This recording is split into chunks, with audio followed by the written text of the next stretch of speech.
So my topic is two truths. Understanding the physical world is concerned with many areas of traditional Buddhist thought, where our explanations and theories are rudimentary when compared with modern science. Most highly developed scientific countries, it is clearly that human beings, even in most highly developed scientific countries, it is clear that human beings continue to experience suffering, especially at the emotional and psychological level. Therefore, from the perspective of human well-being, science and spirituality are not unrelated. It is therefore important to develop a more holistic and integrated way of understanding the world around us, one that explores deeply the seen and the unseen through the discovery of evidence bolstered by reason. So I'm glad to speak on this very profound topic of two truths. Let me cite two quotations from Buddha himself as a kind of background. After his complete enlightenment, when he was requested to give the teaching, share his wisdom, he refused to teach by saying that I found something that is profound, peaceful, free from fabrication, clear light, unconditioned. To whomever I teach it, nobody will understand it, so don't bother me. Leave me continue my meditation in the forest. So right in the beginning, he was hinting about this very profound realization that he had on the meaning of ultimate truth or emptiness. Then elsewhere in one of the sutra, the Buddha says, the world is arguing with me, and I'm not arguing with the world because I also accept what the worldly people accept. So that is, I think, talking about the conventional truth. Since we have many bright, intelligent, smiling students here, I want to try to say something which will be their takeaway. We all the Buddhists, we recite, the Tibetan tradition Buddhists, we all recite this famous mantra, Om Mani Padme Hum, right? How many of you recite this Om Mani Padme Hum? Can you raise your hand? Right. Wonderful. There's a scientist reciting Om Mani Padme Hum here also. So this word Om Mani Padme Hum, I want to explain this in the context of the two truths, which also talks about two truth as well as it talks about the ultimate goal of Buddhist practice. This mantra Om Mani Padme Hum is a 6-syllable mantra. The first word is Om, which is combination of 3 letters, A, O, Ma, which has 2 levels of meaning. The first level of meaning of these 3 letters refers to the exalted body, speech, and mind of the Buddha. And the second level of the meaning refers to the ordinary body, speech, and mind of the ordinary sentient beings. And then at the end of this 6-syllable mantra, we have this mantra called Hum. So that means the purpose of Buddhist practice is to make this ordinary mind, body, speech of the ordinary mind or the person to become the Buddha, to get his exalted body, speech, and mind. So Hum means to become one, to become indivisible, to get enlightened. And how would you do this? You can do this through the two truths, Mani and Padme, which is normally explained as combination of method and wisdom. Mani symbolizes the precious, fulfilling jewel, which refers to the skillful practices like development of compassion, loving kindness, bodhicitta, and so forth. And the lotus, Padma means lotus, which refers to the wisdom, understanding, emptiness. So it is also talking about the ultimate truth, the emptiness. So in a way it is saying that it is through a proper understanding of the conventional realities and the ultimate realities, conventional truth and ultimate truth, that you can get enlightened, you can become Buddha. You got the meaning? Through a combined practice of good heart, which is conventional truth, and wisdom understanding the reality. Reality means here ultimate truth. Through the combined practice of these two, you can become Hung, or indivisible, with the Buddha, meaning that you can become Buddha. So therefore,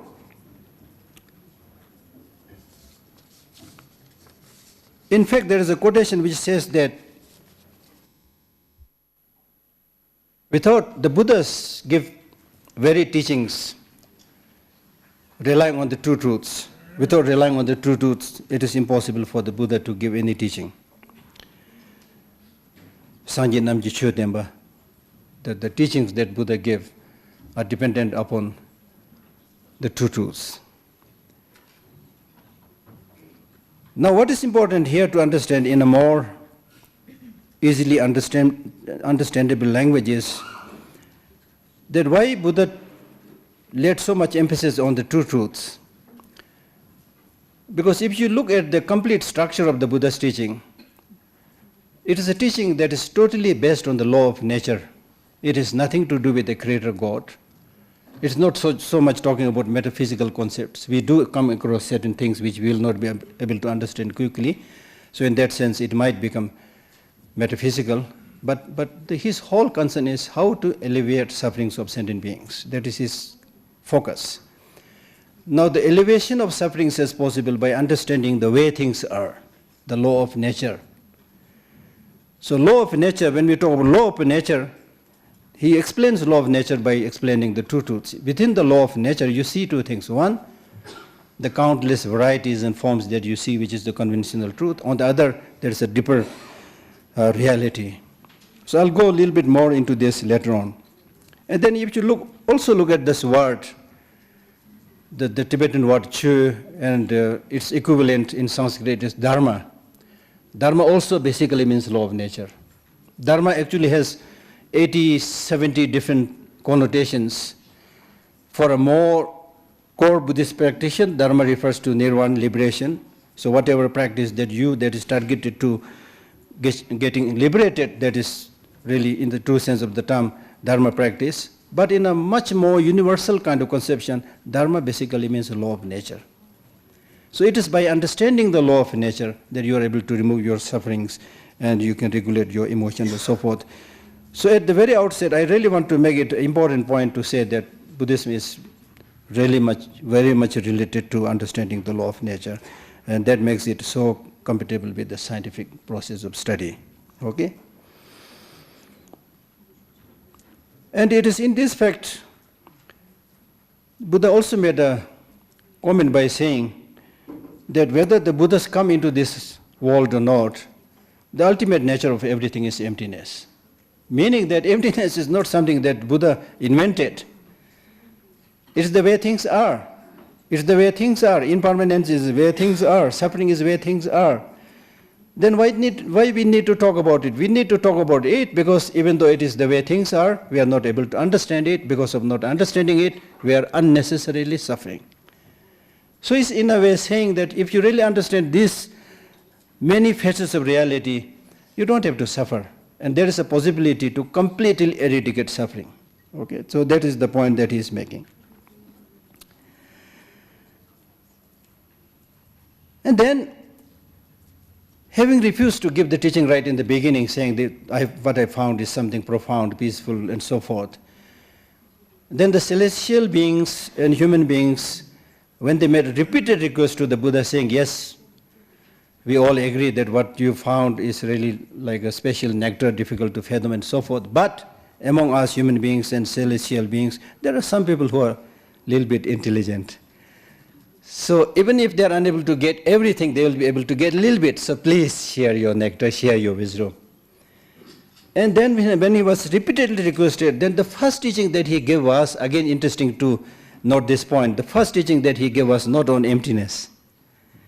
The first teaching that he gave was on the famous Four Noble Truths, which again can be categorized into the two truths, because the first three of the Four Noble Truths, true suffering, true origin of suffering, true path, this can be categorized within the conventional truth, and the last true cessation can be included within the ultimate truth. So this process of teaching for me is extremely important, because even though we are fond of talking about like big things like quantum mechanics or emptiness and so forth, and sometimes it almost becomes a fashion that everybody tries to talk about emptiness or quantum mechanics, things. But the Buddha, as I said right in the beginning, his purpose is to really help sentient beings deal with the destructive negative emotions. That is his whole point. What makes us suffer, what makes us fight, what makes us live in disharmony.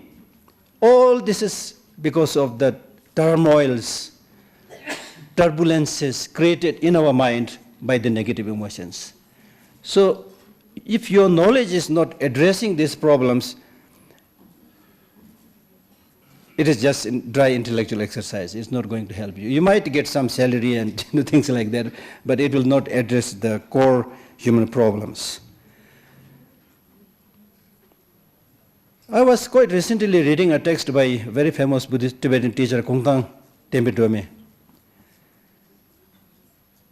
where he says that even though Buddha has given countless teachings, but as I already mentioned, that the first teaching that he gave was the Four Noble Truths teaching. Even within this Four Noble Truths teaching, the first was the truth of the suffering. Now, even in the case of the teaching on the truth of the suffering, the first teaching that he gave was impermanence. And it is said that one of the last teachings that he gave was on impermanence.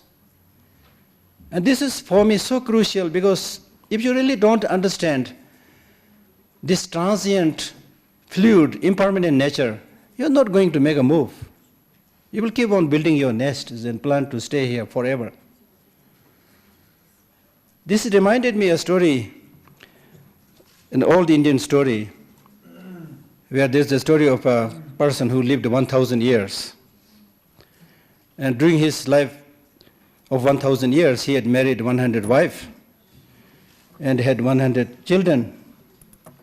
So one day the Lord of Death came and said, now you lived very long, you are 1,000 years old, so it's your time to go. Then he said, yeah, I know I'm 1,000 years old, but still I want to live. But since I have 100 children, you take one of them. And then the messenger of death goes to each of these children in terms of seniority, and everybody says, I want to stay, I don't want to go, I don't want to go, I don't want to go. Finally goes to the youngest one, who was 15 years old only. Then the messenger of death asked, what about you? He said, I want to go. Then the messenger of death was a little bit shocked and said, since your father and all your elder brothers are refusing to go, and you are so young, why you are willing to go, and in fact so happily? He said, since my father lived 1,000 years, my elder brothers lived much, much longer, and they didn't get anything what I'm going to get by living long. So the crux of the matter is, it's really not just by living long, even though we all have this aspiration to live long, live long, live long. I'm going to build this house. Then also engage in strong corruption, which is the backbone now, unfortunately, in many places. Unfortunate. Want to live long, want to live long, want to live long. For what? This wish to live long is there with everybody. Even if you ask a very elderly person, 95 years old, are you going to die? He'll say, yes, I'm going to die, definitely. Are you going to die today? Maybe not today. That is the problem. That's the problem. So now the main question is, then what do you get by thinking about impermanent suffering? And many people, in fact, go to the extent of saying Buddhism is a pessimistic religion. And our answer is, no, we are not pessimistic, we are realistic. We talk about true truth. We talk about Four Noble Truth. We are realistic. And in fact, by reflecting on the truth, the reality that you are going to encounter, there will be great transformation in your life, and also you will be able to develop loving kindness, compassion, and so forth. That's very important. Let me give you one example, especially to benefit the younger people. Now, for example, let us see impermanence, and particularly talk about impermanence in the form of death. If you are somebody who regularly thinks about death, regularly think about the death of other people, impermanence of other people, you will feel sorry for yourself. You will feel sorry for other people. If you think about suffering nature of everybody, whether they experience it right now or not, you know that. So with this, you have this understanding, oh, this lady is going to die. This young boy is going to die. When, I do not know. So probably this will be our last meeting time, so I should be nice. You see? So it's so interesting. When you really understand the reality helps build the positive emotions and helps in removing the negative emotions. Another more concrete example that I can give you is, for example, right in front of us there is, say, a very elderly person, 95 years old, and also physically very ill, with wounds all over the body and pus oozing out. If there's such an elderly person, will any one of us think about marrying that person? Probably not. What I'm trying to say is attachment will be less, or attachment will not be there, because you are able to see the reality properly. That helps you reduce attachment. Similarly, none of us here in this hall will come forward and give a kick to that old person. Instead, you will feel sorry for that person. Instead, you will extend your helping hand. So I just want to, drive this point. I just want to, show you this example, how by understanding reality of impermanent suffering, so forth, changes your life, transforms your life, helps in developing loving kindness and compassion. Therefore, great teachers like Shantideva, he says, don't have to kill people, they'll die. And now look at this, our world leaders, the insane leaders. They keep on building destructive weapons one after another. Now we have stockpiled so much arm that the world population can be killed many times over. What a joke it is. You don't have to kill these people many times over. One time is enough. So you can see the ignorance. You can see the ignorance. So therefore, understanding the way things are is very, very important. But as I was saying, that the way to start is to start from the grosser level of impermanence. Number one, suffering, impermanence. Impermanence also, there are very subtle impermanence, grosser level of impermanence. So start from, in terms of your meditation and practice, start from the grosser level of impermanence. For example, grosser level of impermanence means the changes that you can see with your eye. Now in our personal life also, how many of us have seen people dying? We can count our relatives, friends, we can count. If you keep a diary in your life, even if you are relatively young, still you know many people that passed away during the last few years. But it never occurs to you that next will be my turn. And if you're able to know that my turn may come very soon, that will change your life. That will change your life. So if you want to bring about a change in your life, it's not so much thinking about liberation or enlightenment. These are the great, great goals for the Buddhist practitioners. But to really make an impact in your life, if you really think about the transient nature, the impermanent nature, the fluctuating nature of your life, there will be really, really a quantum leap. Quantum leap. Your whole perspective will change. I don't know quantum mechanics, but there will be a quantum leap by understanding by understanding this. It's a really, really great teaching. It's very important. I'll tell you one story, because I'm not so much here to do a lot of intellectual exercise, because especially there are so many young people, I want to really benefit them. To make this point more clear, I'll tell you a story. There was a person who made friendship with a ghost. That ghost had some kind of clairvoyance, precognition. So the human being said, I'm a little bit scared of death, but I also want to enjoy life. So first I want to enjoy my life, and then later, when the death is about to come, I want to do practice. That's what we all do. That's what we all do. So then the ghost friend said, yes, fine, I'll tell you in advance. So one day the ghost came and said, my dear friend, one of the members of your neighbor down died yesterday. He said, oh, I'm so sad, But he continued his way of life as before. Then after a while, the ghost comes again and he said, my dear friend, one member of the family of your neighbor up died last night. He said, oh, sorry, so sad. Oh, mani pe me ho. Nyingje. Right? But he did not make any effort in transformation of his life or practice. One day the ghost came and said, "My friend, it's your turn to go." He said, "What? I told you to tell me a little bit in advance." He said, "I have never seen a person so stupid like you. I told you 2 times. The never down, member of never down died, member of never up died. You should know that your turn will soon come." That's the problem with us, really. If you really think about this impermanence, everybody has this problem, that problem. Understand that. Respect each other, help each other. That brings harmony, friendship, compassion, loving kindness. Everything will come if you have this understanding. But if you pretend, "Oh, I'm somebody who's rich, I'm somebody who is beautiful, I'm somebody who is tall, I'm somebody who is a professor," and then you go like this, Pride goeth before a fall. It will soon, you will experience the problem of that. So therefore, understand what I'm really trying to say is understanding the truth, starting from impermanence, then suffering, and so forth. Now, when we talk about understanding impermanence and suffering, we are not talking about impermanence, the table is changing, mountains change. That doesn't make much impact. Your own impermanence, how you are changing. From the Buddhist viewpoint, right after the second moment of the birth, aging has started. Aging doesn't start when you're over 60, when you become like Geshe Lhakdor or something like that. No, aging starts right from the second moment of the birth. And in Tibetan, there's a phrase, "Gepa kechi kechi ungbeta tuchilung na sientame." The only thing with aging is it comes unnoticingly and gradually, just like the environmental degradation. If there is an onslaught attack of aging, you will die of shock.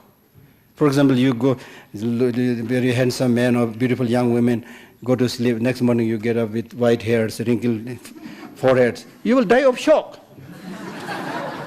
So the only good thing is it comes unnoticingly. But the bad point is because it's coming so gradually, unnoticingly, that you don't think about it.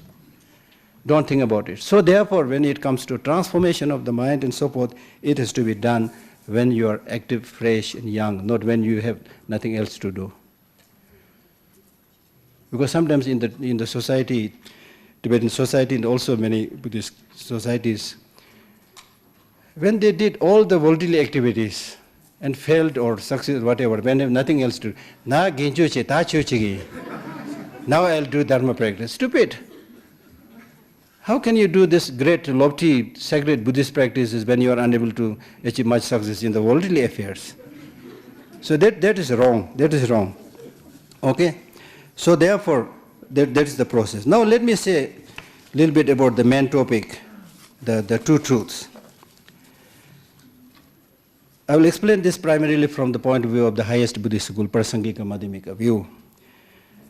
Nagarjuna invoked this distinction of the two truths and give it new meaning and insisted on its importance. As I already cited the quotation, that the teaching of the doctrine by the Buddha is based upon two truths, the truth of worldly convention and the ultimate supreme truth. Those who do not discern the distinction between these two truths do not understand the profound nature of Buddha's teaching. Now the two truths are, number one, relative truth. In Hindi it is called samvrti sadhya. Relative truth, which literally means covered or concealed truth, is the phenomenal world just as it appears. The things, the multifarious things that we experience, the multifarious colors and shapes that we see, that is called conventional truth. So conventional truth is very rich and very attractive, and also is the source of distraction. You see the beautiful. Yesterday somebody asked me a question, why we are unable to focus too much on the mind? Because mind is something that you can't directly see. The rest things are yellow, blue, white, so colorful, so attractive, right? So the conventional truth is the phenomenal world just as it appears, with chairs, people, species, and the coherence of those through time. Ultimate truth, which in Sanskrit is called Param Arth Satya, is the emptiness of that very same phenomenal world. The Tibetan term for relative truth, Kunzov captures the relation between the two imagistically. Kunzov, a very interesting way of explaining this. Kunzov is fake, almost like fake. Kunzov means all dressed up, just like somebody performing on the stage. The real person is not what he acts on the stage. He comes as a monk, as a human, as a woman, as a clown, and so many things, okay? Dressed up, outfitted, or costumes. That is relative to this shunyatas, costumed in the brilliant colors of the phenomenal world. And that is the level of appearance which we touched yesterday. And appearances are deceptive. So the conventional truth is very deceptive. We are not saying conventional truth is not there, but we need to know it is very, very deceptive. I have so many things to say on this point. How we are deceived 100,000 times, whether we do shopping or whether it's a marriage, whatever. We're just attracted by the look and then get deceived. That's why the things that is sold in the market is so nicely packed. Take the example of a fruit juice. Outside it's nicely packed with colors, you know. But inside the juice itself, I don't know how many months it has been lying in the store. Really, just to give you one example. And we are cheated just by the look. Enough? For intelligent people, hint is enough, right?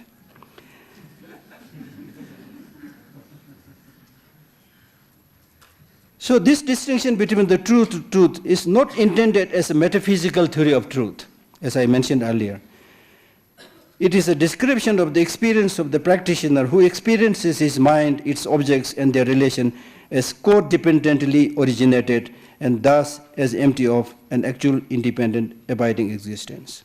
As I mentioned yesterday also briefly, that there's so much confusion in the use of the language. But I want to make certain things clear today. Is one, we must make a distinction between existence and independent existence,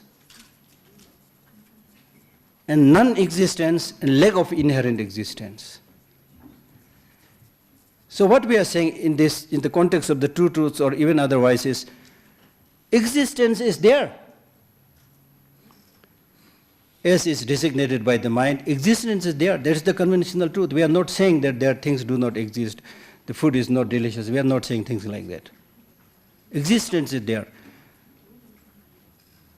But the problem is, when we relate to something, we don't see that thing as only existing, but we have this tendency or habituation of seeing that thing as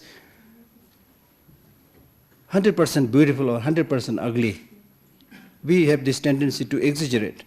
And that exaggeration leads to problem. Like for example, if I'm in need of buying a car, let us say BMW, but I don't have enough money. So I do some window shopping, okay, repeatedly. Then start counting my money. Now 1 lakh, 2 lakh, you know. Then right in that process, you can see how much suffering you have started because of that attachment, you know.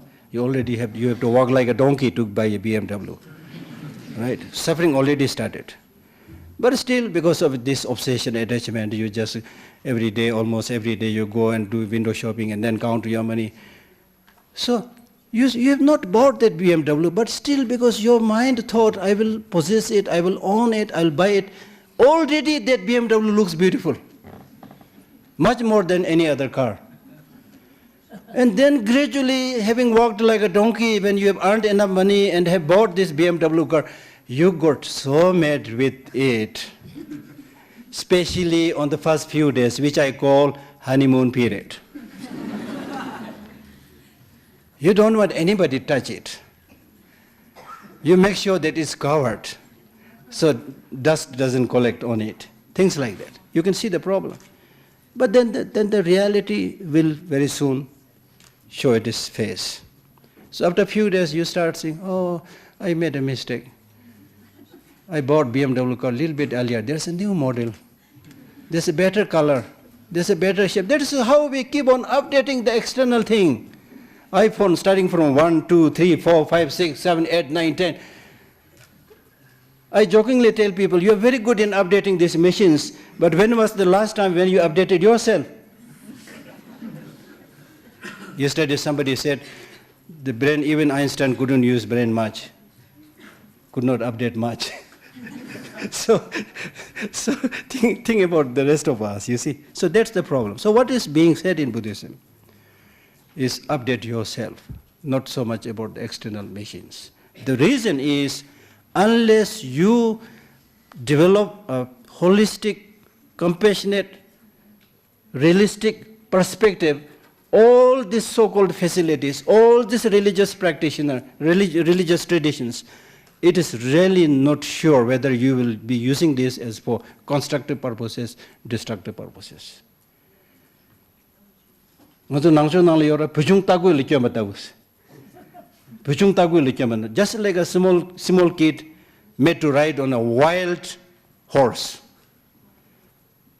If the little boy is made to ride on a wild horse, it's for sure that the horse will throw the little boy and break his neck or leg or whatever. And His Holiness gives the example of letting putting a young boy on the seat of a rocket and let him fly in whatever direction it is. Very risky. So religion is not necessarily the problem. Science is not necessarily the problem. The problem is the untrained human mind. When you get these tools, whether it's science or religion, whatever, when it goes in the hand of a mind which is not realistic, which is not uniting, which is not inclusive, everything will be a problem. We see so many fanaticism in the name of religion, so much destruction is happening. Then science also, yes, anything can be misused. So therefore in Buddhism, the focus, however difficult it is, to focus on the mind, train the mind, not according to your likes and dislikes, but according to the way things are. So therefore in the teaching of mindfulness practice, one of the most important teaching that is taught for the mindfulness meditators is don't judge other people. Don't judge other things. Who are you to judge other people? How would you know who they are? And we have this problem of, we have this cognitive bias, we have this confidence bias, so many biases are there, right? And when your mind is biased, it is impossible to experience peace. So that is the thing. So as I was saying, make a distinction between existence and inherent existence. Existence is there, inherent existence is not there, absolute existence is not there. Existing from its own side is not there. So that's what we are refuting. The reason to refute this is because the things appear to us are in relational terms, in terms of interdependency, in terms of co-emergence, not in terms of having something that is out there. Even in the case of shunya, the emptiness, which we fondly call it the ultimate truth and so forth, even there we say emptiness of emptiness. Meaning that shunyata, if you study shunyata itself, you will find it is also designated. It also don't have independent existence. And in fact, the Buddha wants, Nagarjuna wants people, but having refuted the existence of all phenomena, if you conclude by thinking that emptiness, since it is the ultimate truth, should have independent existence, then you are resorting to a wrong view which cannot be rectified. It's like a medicine becoming poison. So even in the case of emptiness itself, even in the case of Buddha, doesn't have absolute independent existence. Right? So now this is easier said than done, making a distinction between existence and independent existence. Very difficult too, because we have this habituation, many lives habituation, that things exist means they should exist independently. Even many of the lower Buddhist schools of thought, they said things must exist inherently. And it is very strongly refuted by the Prasangika Madhyamika school by giving an example. For example, if you have one son, and the teacher of that son has given him some homework, and then your son does homework by himself, and then he can say, I did the homework by myself. But if you take the help of the mother, and then later on say, I did the homework myself, that's wrong, even conventionally. So therefore, anything that is dependent on causes and conditions and parts and the designating mind Nothing whatsoever can be termed as having independent existence. Even the so-called permanent phenomena doesn't have independent existence. So this is a general description. But the more important thing is with the person itself. The problem that people face is the person. People think the person should exist independently. The person should exist permanently. So for this person, I might fight. I must struggle. I must be strong. I must, end up doing all these nasty words, things like that, right? And then the Buddha says, okay, tell me, where is the person with which you are so obsessed? Where is that person? Tell me. Then you will say, no, this is not the person. This is your body. This is your body. Your body is not you. Because you also say, my body is not well. My mind is not well. So the person is the possessor of the body and mind. And body and mind is what the person possesses. So the person has to be different from the body and mind. But if you search, how can you find that out? Now this is the troubling thing, really. And therefore this famous statement is made by great teachers by saying, if all this phenomena which is like a dream, milam tabu chona milam tabu samjede milam tabu gomchena milam tabu sangja jas, the phenomena which is like an illusion, if contemplated as an illusion, if meditated as an illusion, you will get enlightened, which is also like an illusion. My time up? So everything is illusion, see? Time is illusion. That was inspirational. So we're going to have a little bit of panel discussion here. I just want to start out, we had a discussion before the meeting about how would we relate quantum mechanics to this kind of topic, and one conversation was, well, maybe it's the difference, the two truths was the difference between classical physics and quantum physics, but I actually think in reflecting on what you were talking about, it might be the difference between what we know after a measurement and what we know before a measurement. And so as you talk about the conventional and the ultimate truth, the conventional truth for us might be that when we make a measurement, we know the location of something. But the ultimate truth might be, what is the location before we make this measurement? And one of the things about that is that it is unknowable. And so I'm wondering if this has a correspondence really between conventional and ultimate truth. I don't know if you'd like to comment.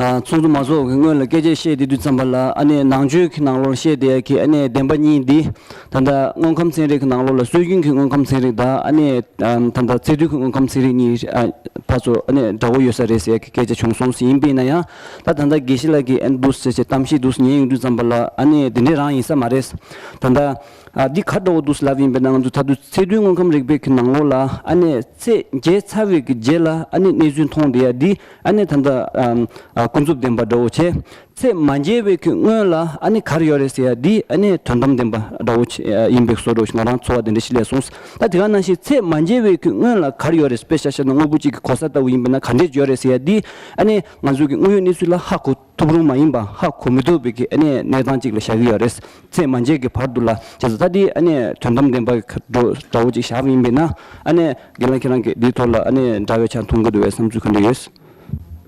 There is a quotation which says, Masam Jumi Shira Parochi, Maji Manga Namke Ngovoni, Sosorari Ishijuyubas. Masam Jumi Shira Parochi. When you talk about the real nature of emptiness, it is unthinkable, inexpressible. That's the nature of the wisdom gone beyond. And in fact, there is the nature of Shunyata. So meaning that the clearest example that we can give for this, a dumb person, a person who has lost his speech, tasting jaggery or tasting sugar. When that dumb person has tasted sugar, he knows how sweet it is, but he has no word for it. He is dumb. He can't express it.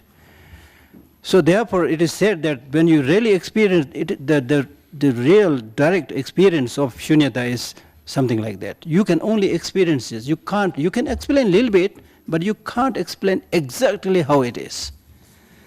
And therefore, when somebody asked the question, how is the process of realization of shunyata?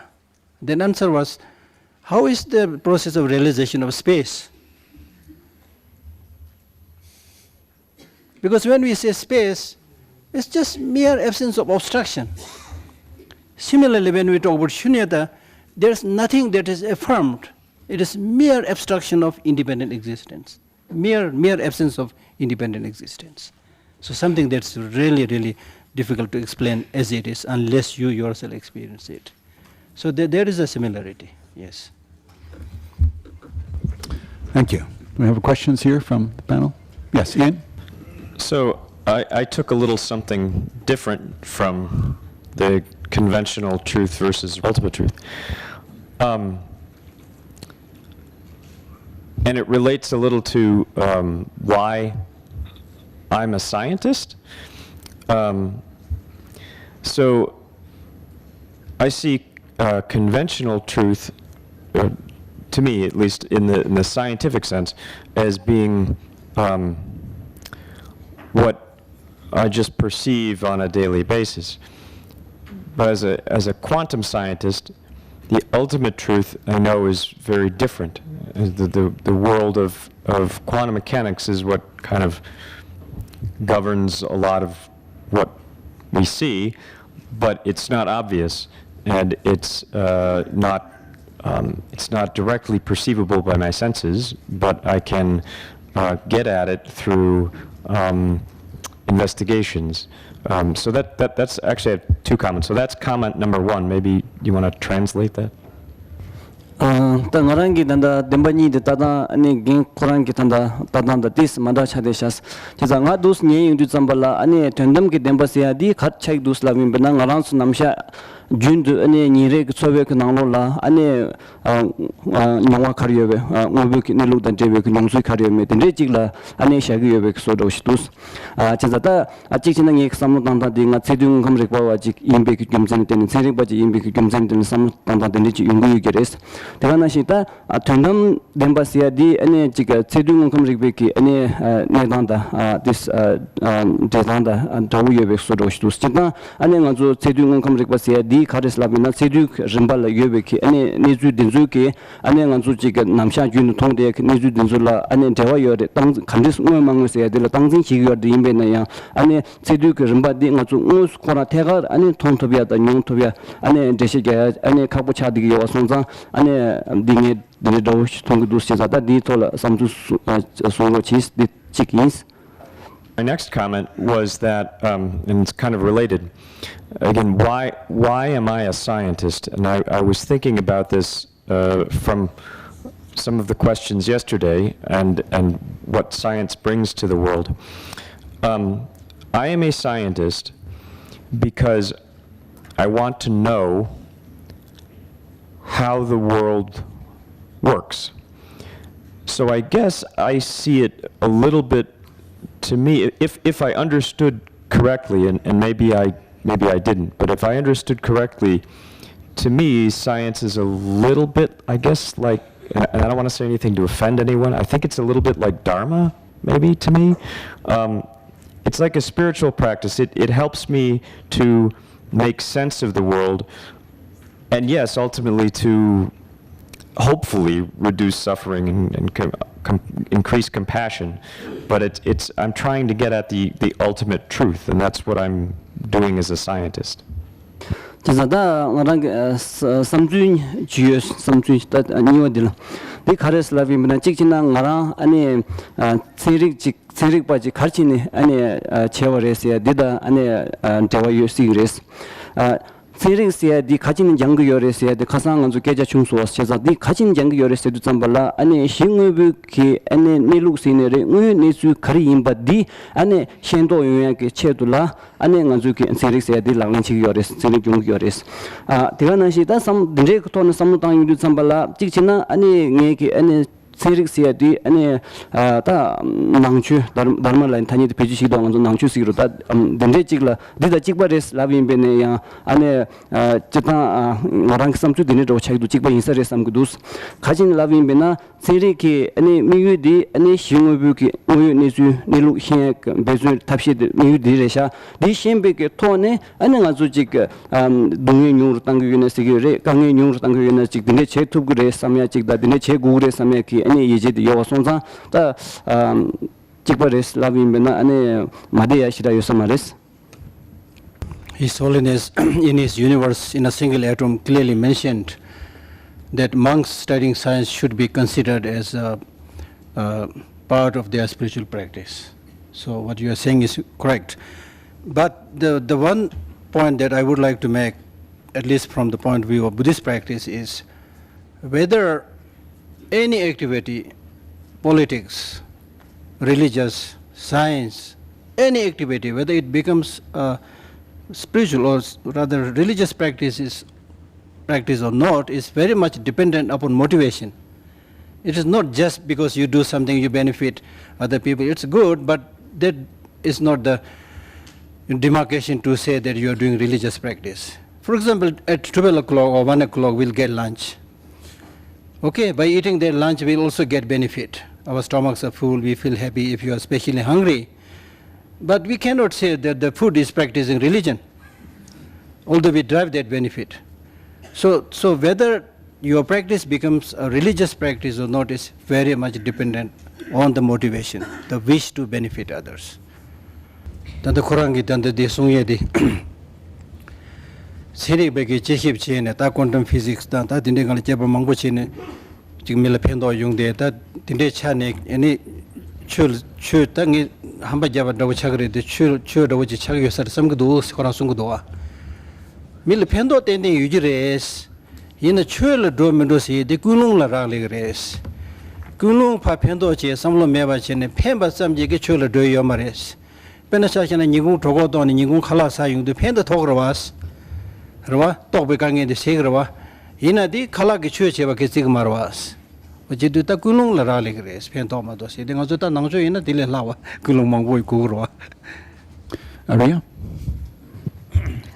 So I have a question. So it would be unrelated to ultimate truth and conventional truth.